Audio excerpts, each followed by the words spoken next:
सच्चे बोलो सतगुरुदेव की जय। प्यारे साथियों, सतगुरु कबीर साहब अपनी वाणी में कहते हैं, स्थावर जंगम कीट पतंगा, अनेक जन्म किए बहुरंगा, ऐसे घर हम बहुत बसाए, जब हम या को गर्भ हो आए।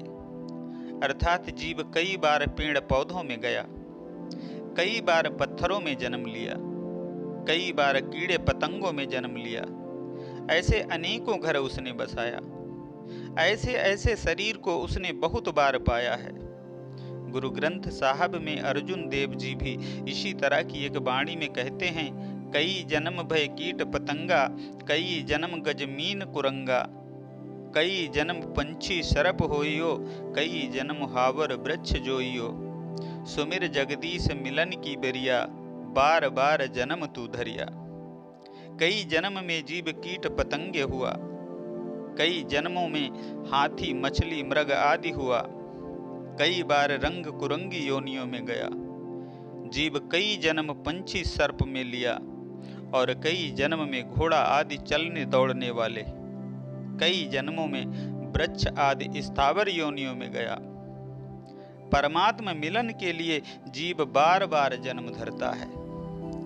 जीवन का एकमात्र लक्ष्य सत्य की प्राप्ति है। जब तक सत्य की प्राप्ति नहीं होती, तब तक जीव जन्मता मरता रहेगा। अतः इस संसार को देखकर मोहित मत हो। सतगुरु कबीर साहब बीजक रमैनी साखी 60 में कहते हैं, झूठ झूठा के डार हो, मिथ्या यह संसार, तेहि कारण में कहत हूँ, जाते होए उबार।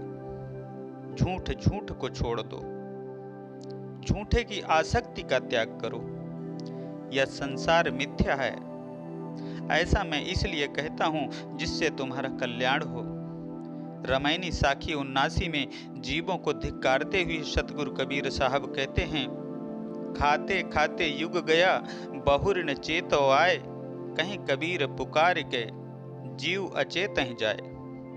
संसारिक विषय भोगों को भोगते भोगते युगों बीत गए, फिर भी है जीव सतगुरु की शरण में आकर तुम होश नहीं करते। सतगुरु कबीर साहब पुकार कर कहते हैं, यह जीव अज्ञान में मूर्छित ही दुनिया से चला जाता है। अतः जीवों को उपदेश करते हुए बीजक रमैनी 13 में कहते हैं, जरत जरत ते बाँची हो, काहे न करहु गुहार, विष विषय के खाहु, रीति दिवस मिल झारे। हे जीवों, नाना योनियों में गर्भाग्नि एवं त्रैताप से जलते जलते तुम बहुत दुख पाए हो। अब मानव शरीर में आकर तो मोक्ष का मार्ग प्रशस्त करो और ताप जलन से बचो। इसके लिए आत्मज्ञानी संतों एवं परमात्मा के शरणापन्न होकर उनकी पुकार क्यों नहीं करते। जिन विषय विष को खा भोग चुके हो, उनकी वासना को रात दिन झारो, अर्थात नष्ट करो। आत्म कल्याण चाहने वालों को संसार के मोह एवं इंद्रिय भोगों की ललक से बचना ही होगा। हृदय में है परमात्मा। सतगुरु कबीर साहब कहते हैं, माझ मझरिया बसे सुजाने, जन हुई है सो थीरा हो। जो बीच हृदय में बसने वाले चेतन राम को जानता है, वह जन स्थिर सुखी शांत हो जाता है। वैसे तो परमात्मा कण कण में है, पर उसका साक्षात्कार हृदय में ही होता है। जैसे गाय के पूरे शरीर में दूध व्याप्त है, पर वहां उसकी प्राप्ति नहीं होती, वह थनों से ही प्राप्त होता है। वैसे ही सर्वव्यापी है परमात्मा, पर उसकी उपलब्धि हृदय में ही होती है। भगवान कृष्ण गीता में कहते हैं, हे अर्जुन, हृदय में परमात्मा अवस्थित है।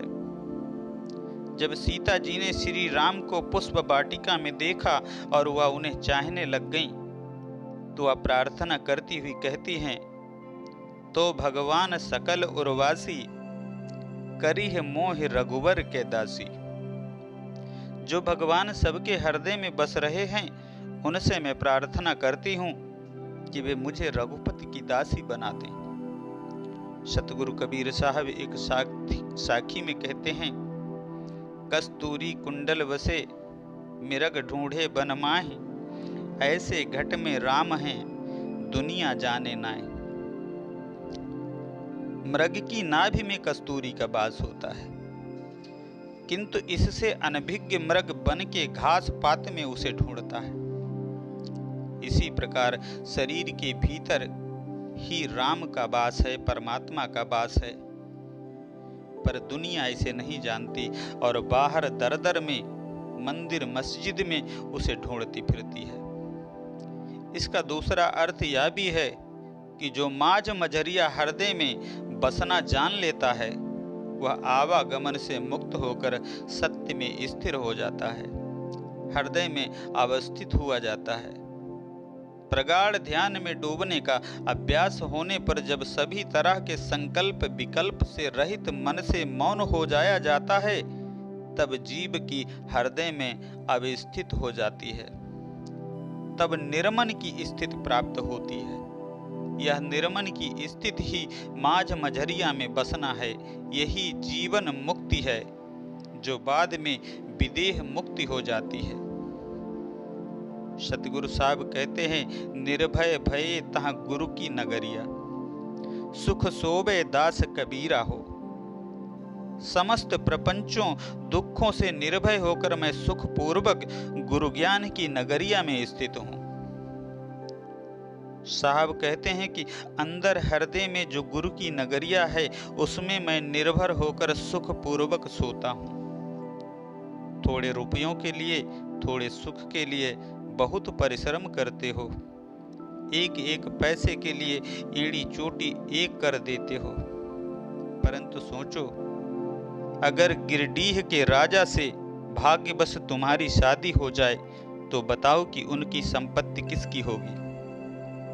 उसकी सारी संपत्ति तेरी होगी। अगर देश के राजा से विवाह हो जाए तब, अगर एशिया के स्वामी से विवाह हो जाए तब, जाने दो एशिया को संपूर्ण संसार के मालिक से विवाह हो जाए तो, उसको भी जाने दो जो संपूर्ण ब्रह्मांड के मालिक हैं, अगर उससे तुम अपना रिश्ता जोड़ लेते हो तो फिर कहो तुम्हारा चित्त कैसा शांत, कितना आनंदित हो जाएगा। तुम क्या सुख से नहीं सोओगे? इसलिए सतगुरु साहब कहते हैं, सुख सोबे दास कबीरा हो। सुख से सोना, परम सुखी होना। याद रख लो, परमात्मा अखिल ब्रह्मांड के स्वामी हैं। उनसे संबंध जुट जाने पर परमात्मा का ऐश्वर्य, शांति, प्रेम, निर्मलता, असंगता, आनंद जीव में प्रकट हो जाता है। जब जीव परमात्मा से संबंध जोड़ लेता है तो प्रभु की शांति, आनंद, मोक्ष, निर्विकारता, ज्ञान, प्रेम, सुख, ऐश्वर्य सब कुछ जीव में प्रकट हो जाता है। लेकिन उस प्रभु से संबंध जोड़ने हेतु कुछ शर्तें भी हैं। लौकिक विवाह में तो रूप, रंग, खानदान, पढ़ाई लिखाई, धन दौलत, घर मकान आदि देखा जाता है, पर परमात्मा से संबंध जोड़ने हेतु तुम्हारे अंतःकरण को टटोला जाएगा। और जब तक तुम प्रभु के प्रेम में पूर्ण समर्पित और उनकी आज्ञाओं के पालन में दत्त चित्त नहीं होगे, तब तक वे रिश्ता मंजूर नहीं करते। हो तो तुम उन्हीं के, पर वे तुम्हारी संसारिकता और देहाध्यास से नाराज हैं। है तो तुमसे उनको प्रेम, पर जब तक तुम अपने भीतर पात्रता विकसित न कर लो, तब तक वे तुम्हारी ओर देखेंगे भी नहीं। सतगुरु कबीर साहब की एक वाणी है, पहले दाता शिष भया, तन मन अर्पा शीस, पाछे दाता गुरु भय, नाम दिया बख्शीस। पहले शिष्य तन मन अहंकार का समर्पण करता है, पीछे गुरु ज्ञान का उपदेश देते हैं। वैसे ही पहले तुमको पात्रता प्राप्त करना होगा, फिर परमात्मा का अनुदान बरसेगा। बांस की पोली बांसुरी हमेशा श्री कृष्ण के होठों से लगी रहती, अतः गोपियां उनसे बहुत चिढ़ा करती। एक दिन गोपियों ने बांसुरी से पूछा, एक बात बता बांसुरी, हम लोग दिन रात प्रभु के प्रेम में रोते हैं, फिर भी तुमसे प्रभु जितना प्यार करते हैं उस तरह हम लोगों से नहीं करते। तुम्हें अपने से एक क्षण के लिए भी अलग नहीं करते, अपने अधरों से लगाए रहते हैं, और जब बांसुरी बजाना न रहे तो अपने कमर में खोस रखते हैं। आखिर इसका कारण क्या है? बांसुरी ने कहा, सखियों, मैं पोली हूं, मुझ में कपट की गांठ नहीं है। भगवान जिस तरह मुझे बजाते हैं वैसे ही मैं बजती हूं। अपनी कोई इच्छा नहीं रखती, इसलिए मैं प्रभु की प्यारी हूं। इसी प्रकार भक्त जब अपना सर्वस्व समर्पण करता है, सारी आसक्ति को समेटकर प्रभु में संयुक्त कर देता है, अपनी इच्छाओं को प्रभु की इच्छाओं में मिला देता है, तब वह प्रभु की प्रसन्नता पा लेता है, प्रभु का प्यारा हो जाता है। सुदामा चावल की पोटली को लेकर भगवान कृष्ण से मिलने आए थे, और उस चावल की पोटली को लेकर भगवान ने उसके बदले में अपने ही जैसा सुख दे दिया। सुदामा चावल की पोटली लेकर न गए होते तो भी कुछ नहीं पाते। इसीलिए आपसे कहता हूं, तुम अपना दिल प्रभु को दे दो, तब प्रभु तुम्हें अपना दिल दे देंगे। यह सस्ता सौदा है।